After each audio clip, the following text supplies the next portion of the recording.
ડભોઈના છીપવાડ બજારમાં આવેલી ચાંદસુરી બાવા શેખ આલમ બાવાનો મહોરમના 7મા ચાંદે ઉજવણી કરવામાં આવી હતી। દરગાહ શરીફ ખાતે ફૂલ ચાદર ચઢાવી દુઆઓ ગુજારવામાં આવી હતી।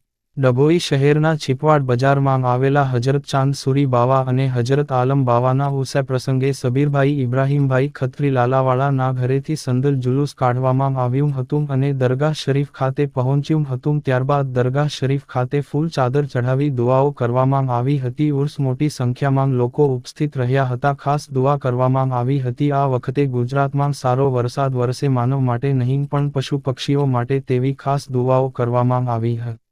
ખલીલભાઈ લાલાવાલા, રિપોર્ટર ફજલ રજા ખત્રી, GPK ન્યૂઝ।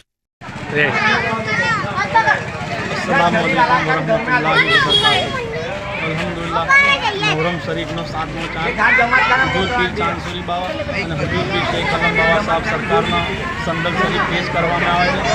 આપ તાજદારનો ખુશ હોય છે કે દિવસે અને તમામ અકીદતમંદોની જોડીઓને અલ્લાહ પાક એમના હબીબના સદકામે અને આપ તાજદારના સદકામાં એ નિયાઝની રીતે ભર દે છે। અલ્હમ્દુલિલ્લાહ, એમના કરમની વાત છે।